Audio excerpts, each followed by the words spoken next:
प्रणाम। मैं सार्थक रंजन, पप्पू यादव जी का पुत्र, और मैं नहीं चाहता था कि हमारी मुलाकात ऐसे हो, पर जैसे पापा कहते हैं कि समय और परिस्थिति के सामने किसी का बस नहीं चलता है, तो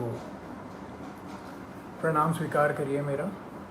और मैं कल जो हुआ उसके बारे में बात करना चाह रहा हूँ।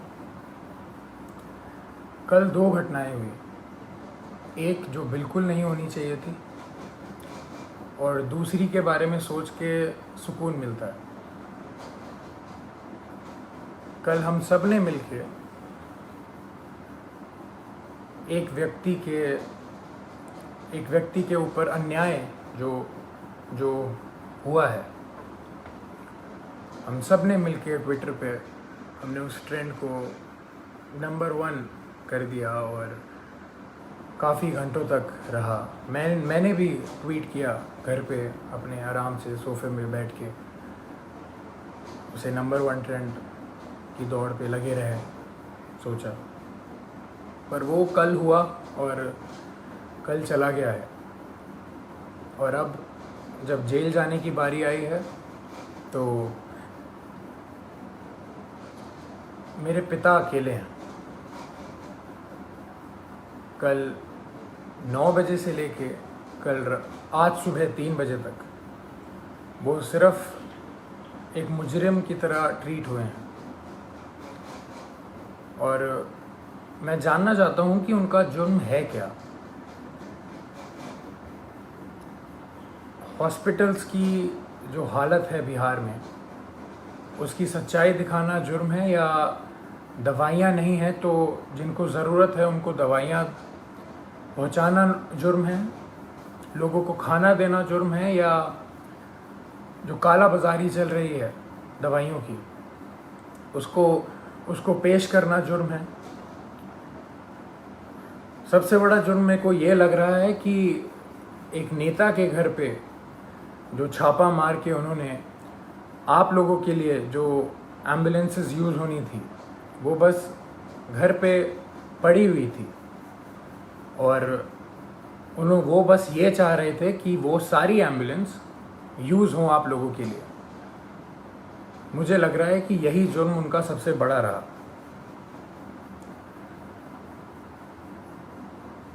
अपना परिवार छोड़ के उन्होंने बिहार के हर एक परिवार के लिए काम करना सही समझा। हर एक परिवार की एक भी पुकार अनसुनी ना जाए, उनका बस यही मकसद है। शुरुआत से मैं हर रोज़ बात करता था उनसे, कल के पहले तक हर रोज़, और बस एक ही चीज़ पूछता था मैं उनसे कि क्या आपकी तबीयत ठीक है, क्योंकि मैं भी घर पे बैठ के आराम से आप लोगों की तरह बस देखता था कि वो उनकी वीडियोस कि कभी वो कोविड वार्ड में जा रहे हैं, पेशेंट्स के बीच में जा रहे हैं, मुर्दा घर जा रहे हैं, या भीड़ के बीच में खाना दे रहे हैं, या कोई माँ उनसे गले लग के अपने बेटी या बेटे के लिए रो रही हैं। तो मुझे भी यही लगता था, या तो कभी किसी मुर्दा के साइड में खड़े हैं मुर्दा घर जाके, तो वो देख के मेरे को बस यही लगता था कि दूसरी बॉडी मेरे पिता की भी हो सकती है इस महामारी के कारण।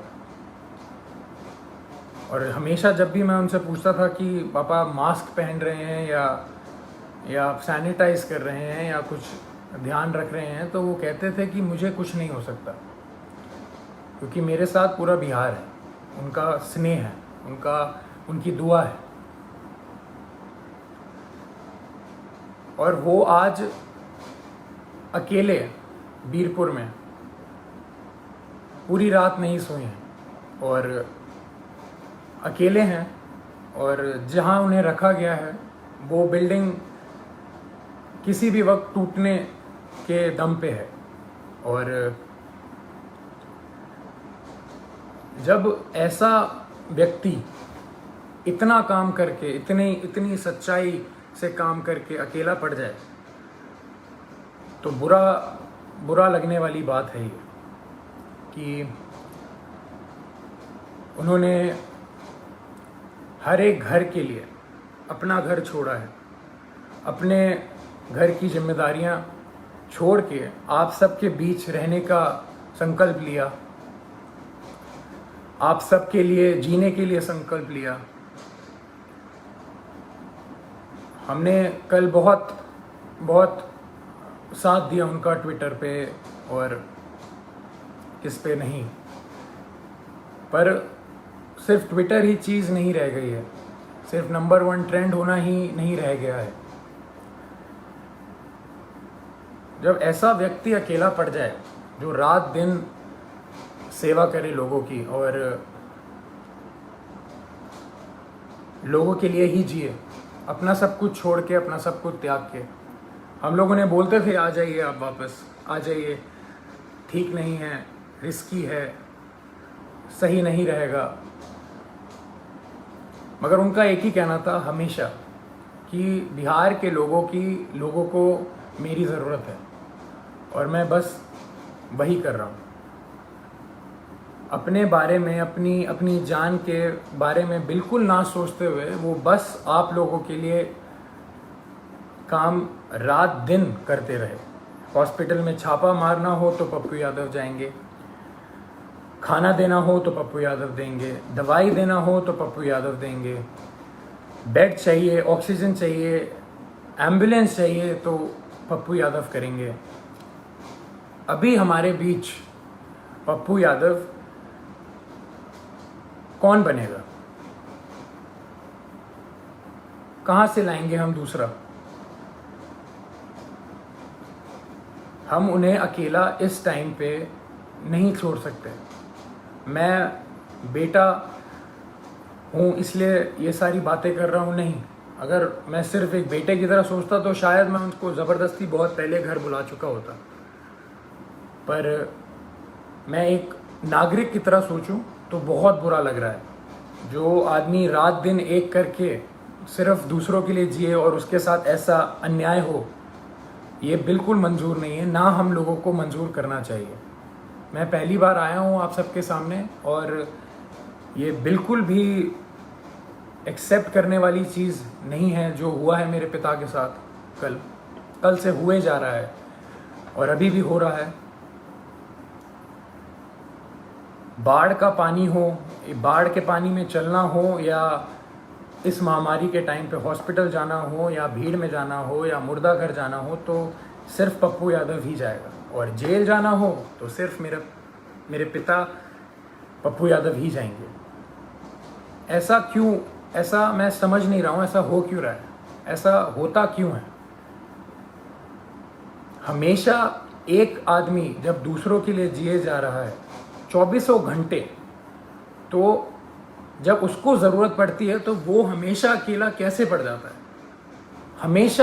हमेशा उसकी आंखों में आंसू रहते हैं हर एक काम करने के बाद। हम अकेले पड़ जाते हैं, उसका पूरा परिवार अकेले पड़ जाता है। हम क्यों अकेले रह जाते हैं जब वो व्यक्ति रात दिन बस दूसरों के लिए जीता है? तो दूसरे क्यों नहीं खड़े हो सकते उसके लिए? क्यों नहीं आवाज निकाल सकते? क्यों नहीं हम, अगर एक पप्पू यादव बिहार के लिए इतना कर सकता है तो सोचिए 2 पप्पू यादव या 10 पप्पू यादव या 1 लाख पप्पू यादव कितना करेंगे। मैं कहूँगा मेरे पिता का नाम सिर्फ एक नाम नहीं है, वो सिर्फ एक व्यक्ति नहीं है, वो एक जुनून है। जो वो जुनून हर एक के अंदर रहता है। मेरे अंदर भी है, मेरी बहन के अंदर भी है, मेरे भाई के अंदर भी है, और आप सब के अंदर। वो सारा जुनून एक साथ अगर काम करे तो हमारा जो पहला पप्पू यादव है वो कभी अकेला नहीं पड़ेगा। मैं दिल से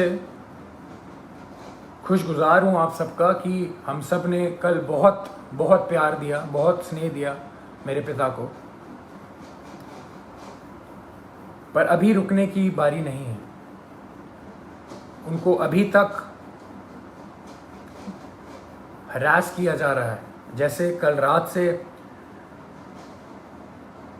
वो सोए नहीं हैं, खाए नहीं हैं, उनको दवाइयाँ उनको दवाई खानी होती है, उनको शुगर है, उनका 1.25 महीने पहले ऑपरेशन हुआ है, राइट पैर की नसें उनकी वीक हैं तो खून सर्कुलेशन नहीं होता है उनके राइट पैर में अच्छे से। और किस जुर्म में ये सज़ा उनको दी जा रही है, मैं ये पूछना चाहता हूँ। और जिनकी वजह से हो रहा है वो बहुत अच्छे से जानते हैं कौन कौन है, और ये बिल्कुल ना समझें कि किसी को नहीं पता है कि किसकी वजह से हो रहा है ये और क्यों हो रहा है। यहाँ कोई बच्चा नहीं है और कोई डरा हुआ नहीं है। पप्पू यादव ना कभी किसी से डरा है, ना कभी डरेगा। जब ये जुनून हर एक के अंदर है और हर एक बंदा, हर एक माँ, हर एक बेटी, हर एक भाई जब उसके पीछे खड़ा रहेगा और उसको पूरा विश्वास है कि हर एक बिहार का व्यक्ति उनके साथ है, वो कल साबित हुआ है। मैं बस ये कह रहा हूँ कि वो सिर्फ कल पे ही सीमित नहीं होना चाहिए, ये मुहिम चलती रहनी चाहिए। यही मेरे पिता का सबसे बड़ी जीत है। उनको पद से कोई लेना देना नहीं है। उनकी सबसे बड़ी जीत ही इसमें है कि उनके साथ सारे सच्चे लोग खड़े रहें, पूरा बिहार खड़े रहे, बिहार खुश रहे। उनकी सबसे बड़ी जीत यही है। तो जब हम सब में ये जुनून है तो हम सब मिलके इस मुहिम को, इस भ्रष्टाचार के खिलाफ जो हमने मुहिम छेड़ी है, जो ये भ्रष्टाचार मेरे पिता के खिलाफ हो रहा है, जिस जुर्म में जो कोई नहीं बता सकता, जो कोई बता ही नहीं सकता कि जुर्म है क्या, मैं चाहूँगा हम सब एक साथ मिलके इस भ्रष्टाचार के खिलाफ जो मुहिम मेरे पिता ने छेड़ी है,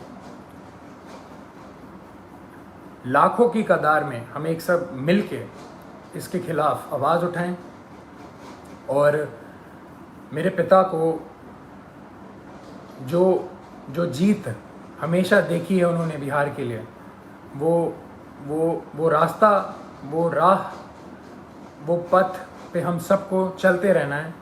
इसी में उनकी सबसे बड़ी खुशी और सबसे बड़ी जीत है।